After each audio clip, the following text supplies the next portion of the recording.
esse slide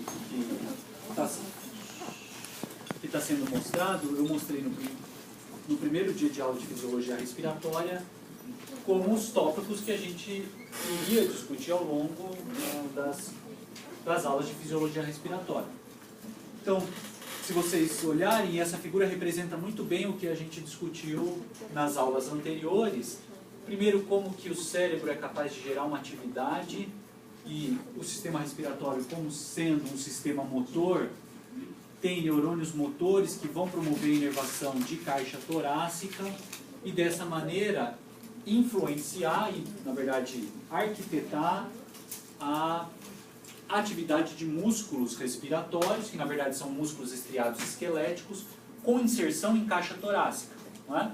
E esses músculos, uma vez ativados pelos neurônios motores lá do sistema nervoso central, vão promover a expansão da caixa torácica, e essa expansão é mediada por uma variação de pressão, e essa diferença de pressão vai determinar um fluxo, e esse fluxo é sempre um fluxo unidirecional, não é? Um fluxo inspiratório para dentro do sistema e um fluxo expiratório para fora do sistema. Nós discutimos depois que essa variação de pressão e essa variação que leva essas variações de fluxo são determinadas por uma mecânica elástica de pulmão e caixa torácica. Então, cada estrutura aí do sistema respiratório, pulmão e caixa torácica, me determina uma chamada mecânica respiratória. E essa mecânica respiratória, essa condição elástica do meu sistema vai permitir com que nós possamos entender os volumes e as capacidades pulmonares que o sistema respiratório é capaz de desempenhar. Associado a essa propriedade elástica do sistema respiratório, nós vimos também as propriedades dinâmicas do sistema respiratório que determinam, então, fluxo, né, através das vias aéreas. Né? Então, nós temos um sistema que esse ar é conduzido, que envolve aproximadamente 23 divisões de conexões que permitem com que o ar saia da atmosfera e chegue lá nos alvéolos pulmonares. E isso depende muito do raio do raio das minhas vias aéreas. Tá? Isso vai imprimir uma certa resistência à passagem do ar. Tá? E aí, uma vez esse ar chegando em condições adequadas aqui nos alvéolos pulmonares, nós temos que esse ar vai ser transportado, que é o que a gente vai ver hoje. Mas antes de ele ser transportado, é importante que nós tenhamos um aporte de sangue adequado para esses alvéolos pulmonares, na chamada relação ventilação-perfusão. Então é importante que eu tenha uma boa ventilação, um adequado fluxo de sangue, para que essa relação possa desempenhar a principal função do sistema respiratório, que é transporte de gás. Tá?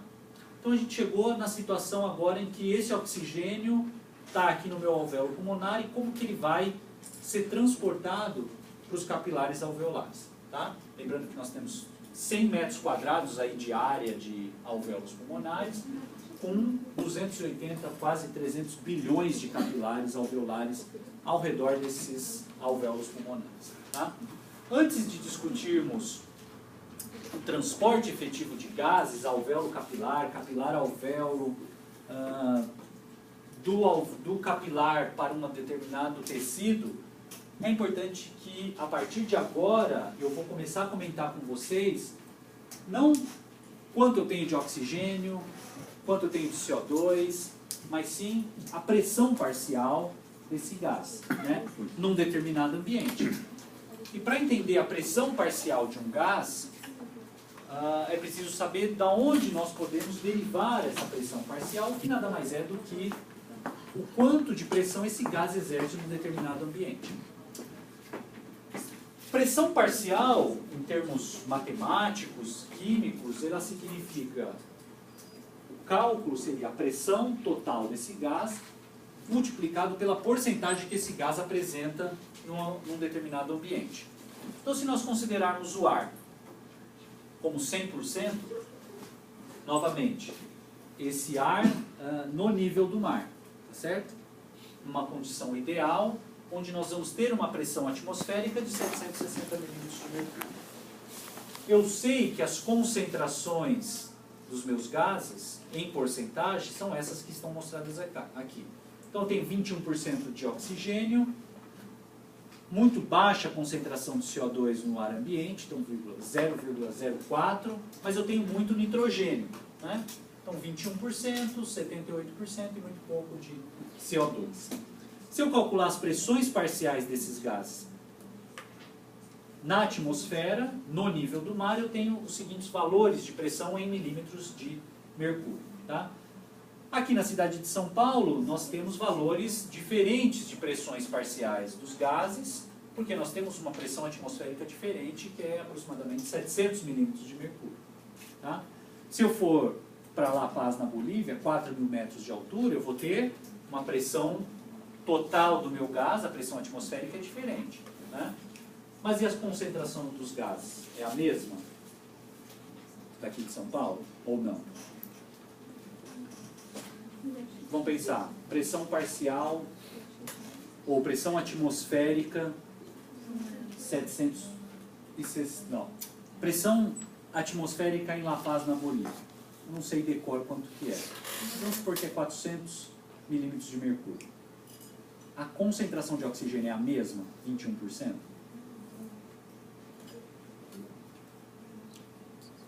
Em La Paz? Eu tenho 21% de oxigênio em La Paz? No ar? Tenho quanto? E se eu disser para vocês que eu tenho 21%? É, porque tá... Não é? Eu tenho 21%. E no Himalaia, quanto eu tenho? 21%. Mas a pressão parcial do gás é diferente? É, porque a pressão atmosférica é diferente. Então, quanto eu tenho de oxigênio em toda a atmosfera é a mesma. Eu sempre vou ter 21% de oxigênio em qualquer parte da Terra. Ok? Mesma concentração de nitrogênio também. O que vai variar é a minha pressão atmosférica. E aí os cálculos da pressão parcial do meu gás vai ser diferente. Por isso o ar é mais rarefeito no Himalaia. Porque a pressão atmosférica é muito menor. Tá? Mas eu tenho 21% de oxigênio. Certo? Claro isso agora? Sim? Outra informação importante é que, se vocês lembrarem das primeiras aulas de fisiologia respiratória, nós comentamos que a via de condução do meu ar, nós temos primeiro uma via de condução, né? Depois uma via de transição e depois uma via respiratória, que seria onde as trocas ocorrem. Naquela via de condução, também chamada de zona de condução, é uma região onde nós temos células mucosas, nós temos uma grande quantidade de células ciliadas, onde esse ar que nós estamos inspirando e que está entrando no trato respiratório deve ser filtrado, né? Deve ser aquecido e deve ser umidificado para chegar em condições ideais nos alvéolos pulmonares. Considerando essa informação, é importante levar em consideração também que o ar alveolar, portanto, é um ar úmido e nós temos que descontar aí a pressão de vapor de água existente no trato respiratório, que é aproximadamente 47 milímetros de mercúrio. Tá? Sabendo dessas informações, como que se dá, então, portanto, o transporte de gases de uma região para outra? Tá? No sistema respiratório e também em conjunto com o sistema cardiovascular.